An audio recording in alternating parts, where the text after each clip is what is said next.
Hello, everyone. Mr. Spencer here from Shiloh Valley Primary, and I'm here to read to you today. So I have found a fantastic book by a fantastic author. Today, we're going to be reading The Bee Tree by Patricia Polacco. I always like to have students begin by looking at the front of the book, and I know that's what all of our great teachers do. So here we have the bee tree, and we can see a very colorful illustration on there. Let's begin. I'm tired of reading, Grandpa, Mary Ellen sighed. I'd rather be outdoors running and playing. So don't you feel like reading, huh? You feel like running, do you? Then I expect this is just the right time to find a bee tree, he said, taking down a jar and putting on his lucky hat. What's a bee tree, Grandpa? Mary Ellen asked. Well, it's where the bees make their home. It's where they keep the honey, the sweetest in the land, Grandpa chirped excitedly. But we already have honey, Grandpa, Mary Ellen said. Ah, but not honey like this, her grandpa answered with a wink. There you can see Grandpa talking to her. Mary Ellen and her grandpa put on their coats and they went outdoors. They walked down past the hollyhocks to the garden and found bees gathering pollen from the flowers. Her grandpa carefully trapped some in the glass jar, making sure not to hurt them. You can see them right there. When he was sure he had enough, he smiled and he leaned close to Mary Ellen. They'll take the pollen back to the hive and make it into honey, and we'll be right behind them. Then he slowly loosened the lid of the jar and let one single bee escape. It stayed on the mouth of the jar for a moment, flew straight up, then buzzed toward the cornfield. Quick now, run, Grandpa called out as he began to chase the bee. See that? Just then, Mrs. Govlock from down the creek was walking baby Sylvester in the carriage. Can you see the baby right there? Mary Ellen and her grandpa ran by them. We're off to find a bee tree today, Grandpa shouted. I haven't done that since I was a girl, Mrs. Govlock said excitedly. May I come too? Grandpa motioned her to follow, and the three of them were off and running. Baby Sylvester laughed out loud as his carriage bumped and bounced through the rows of the corn. Honk went a goose as it waddled after them. There's the goose. Here we go. You see the picture? As they came from the cornfield and crossed Dietz Junction, Einar Tundevol came around the bend on his squeaky old bike. Where are you all going in such a hurry? He asked. A bee tree, Mary Ellen puffed as the foursome scurried by. Chasing a bee to its tree. Ooh, this I'd like to do also, he said as he stood and he pedaled faster. The wheels of his bike went tweedle, tweedle, squeak. Their boots slapped the ground. The buggy pitched and swayed and the goose honked as they ran after that bee.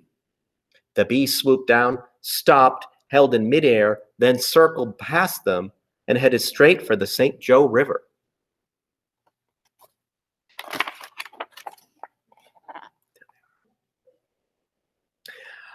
Olaf Lundhagen, while strolling on the nearby shore with the charming Herman sisters, Petra and Norma, looked up and noticed the commotion coming toward them. Where are you all going? He called out. To a bee tree we're going. Einar Tundevol puffed as he pedaled by. Can we come too? The two lovely ladies pleaded. Fast, you'll have to run, Einar said. We don't care, let's go.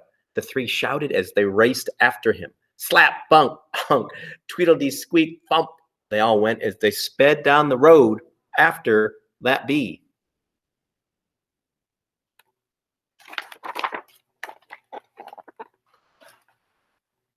Klondike, Bertha Fitchworth, just back from an expedition in the Yukon, had car trouble next to the road.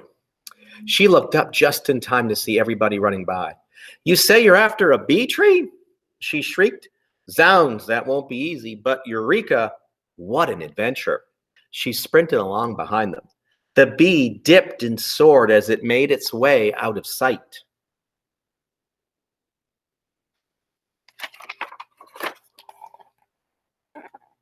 You see that?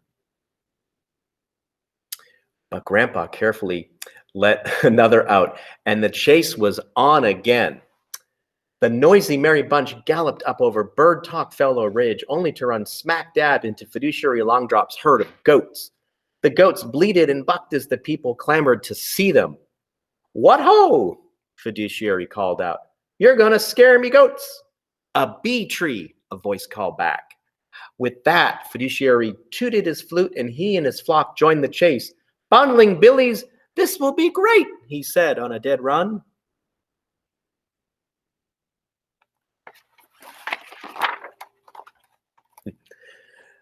Three traveling musicians then looked up just in time to see a thundering stampede of goats, buggies, people, and bikes coming straight for them.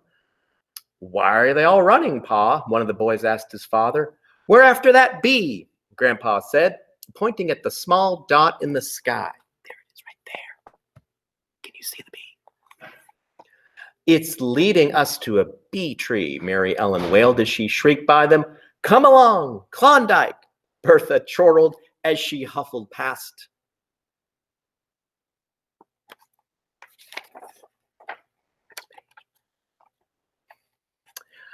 Slap, bump, bleat, honk, tweedledee, squeak, bump, they went as they ran. Hoofs clattered, rows of corn were parted. Nothing really mattered but chasing that bee. They ran through Greener's Bluff and into Bishop's Meadow, around Dead Man's Tree, and then to Bird Talk Hollow. There they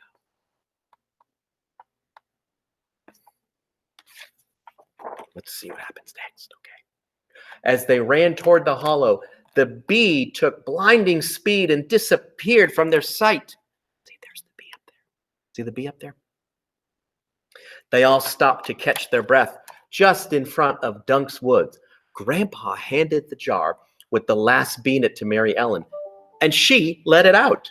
Sure enough, it flew straight and low right into Dunk's Woods. And can you see they're all looking up at the bee.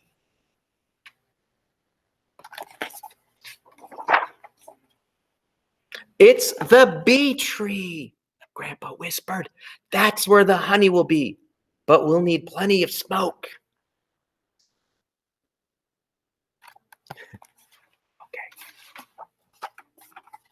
Can't wait to turn the page to see what happens next. Everyone set about to build a smoke fire from twigs and damp leaves. Now, when the smoke had quieted the bees, Grandpa balanced on Einer's bicycle and reached into the tree.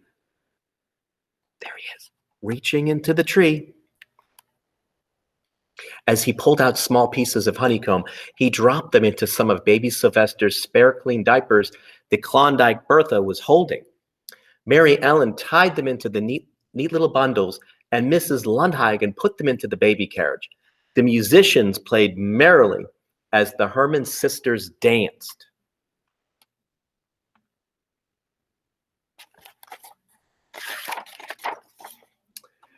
Grandpa invited everyone back to the house for baking powder biscuits, fresh brewed tea, and of course, the honey.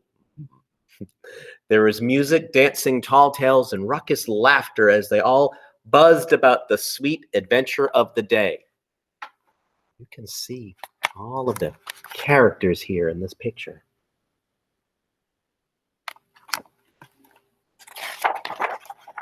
Here's the last one. Grandpa took Mary Ellen inside, away from the crowd. "Now, child, I'm going to show you what my father showed me, and his father before him," he said quietly. He spooned the honey onto the cover of one of her books. "Taste," he said, almost in a whisper. Mary Ellen savored the honey on her book. "There is such sweetness inside of that book, too. I can almost taste it," he said thoughtfully. "Such things, adventure, knowledge, and wisdom. But these things do not come easily. You have to pursue them, just like we ran after the bees to find their tree. So you must also chase these things through the pages of a book." Then he smiled and he hugged her. You can see Grandpa. See the book right there.